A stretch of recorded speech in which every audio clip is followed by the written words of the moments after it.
аксарияти вақт барқи тоҷик низ омадааст ва саҳми он ба ин созишномаҳо ҳаст. Дар ин созишномаҳо шумо ҳамин таҳлил мекунед аз ҷиҳати молиявӣ ҳамин барқи тоҷик барои бардоштани ин гуна як таъсиру фишорро дар оянда тамоман муфлис шуданро дуруст ё доред ё надоред ин гуна таҳлилҳоро.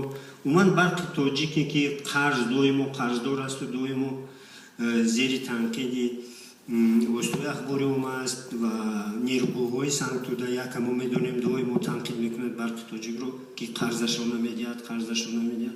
ана дар ҳамин аҳвол мо бо созишнома мебандем ва барқи тоҷикро ҳамчун саҳмгузор дар ин ҷо менависем. оё агар фаҳмо шумо мегӯед ки тавонои ҳамин чизро дорад ё надорад? албатта умуман агар ки ин хел бошад мо рӯи рост барқи тоҷикро ба наздикии ҳамин ягон муфлисшавӣ оварда намерасонем. худамам саломат бошед. ташкилоти асосии ин соҳавӣ аст. хуб марҳамат ҷамоди бумир. пеш аз ҳама миннатдории худро ба муҳтарам вакил изҳор менамоям. ҳангоми баромадам манам низ ҳис кардам ки муҳтарам Шариповам низ бисёр мисли мо ҳамчун шаҳрванди ҷумҳурии Тоҷикистон нигаронӣ аз он мекунанд ки то кадом дараҷа афзалиятҳои сиёсати ҷумҳурии Тоҷикистон барои таъмини амнияти энергетикӣ таъмин карда мешавад.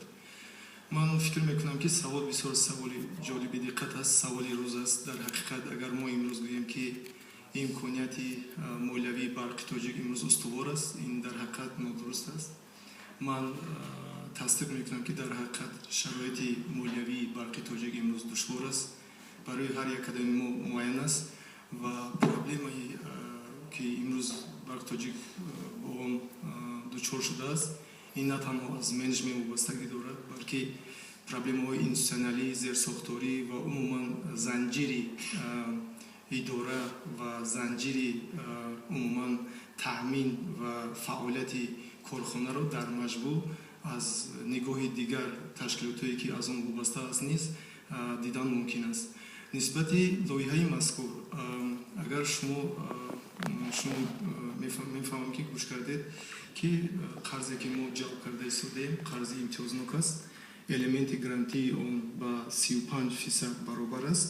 яъне ки аз ҳар як долларе ки мо имрӯз ҷалб мекунем ба воситаи ташкилоти бонки исломии рушд, 35 центи он дар муҳлати баргардонии қарз аз тарафи худи қарздиҳанда маҳдуд мешавад, яъне ки ба манфиати ҷумҳурии Тоҷикистон мешавад. вақте ки барқи тоҷик ҳамчун ширкати саҳомии холдингӣ ба ҳисоб меравад, вай имконияти қарзи имтиёзнок ҷалб карданро надорад ва ҳукумати ҷумҳурии Тоҷикистон ва вазорати молия мусоидат менамояд ки барқи тоҷик аз ҳисобе ки вазъияти молиявии он бисёр душвор аст, ҷалби қарзи тиҷоратиро накарда, балки ба воситаи ҷалби қарзи имтиёзнок проблемаҳои дохили худро ҳал намояд. зеристгоҳи равшан чӣ маъно дорад барои аҳолии Турсунзода ва Шаҳри Нав? шумо медонед ки ҳозир зерстансияи 500 киловолта ҳаст ва зерстансияи 500 киловолта барои аҳолӣ баррасӣ карда намешавад, вай барои таъмини ноҳияҳои гирду атроф тобаи ҷумҳурӣ ва дигар корхонаҳои саноатӣ равона карда мешавад. зеристгоҳи равшан агар дар соли 1963 сохта шудагӣ бошад, аз ҳисобе ки барқи тоҷик эксплуататсияи дар сатҳи зарурро таъмин карда натавонист, имрӯз лозим аст ки мо вайро сармоягузорӣ намоем. ҷиҳати вазъияти молиявии барқи тоҷик консепсияи нав шумо медонед аллакай дастгирӣ шудааст ва ташкилотҳои байналмилалӣ, бонки ҷаҳонӣ, бонки аврупои рушд ки ман дар соати 11 гуфту шунид мегзаронам, шартҳои зиёде ҳаст ки нисбати ба беҳтар намудани вазъи молиявии барқи тоҷик равона карда мешавад. дар он ислоҳот, корпоратизатсия, механизми идоракунӣ ва ба эътидол овардани вазъи барқи тоҷик низ баррасӣ карда мешавад.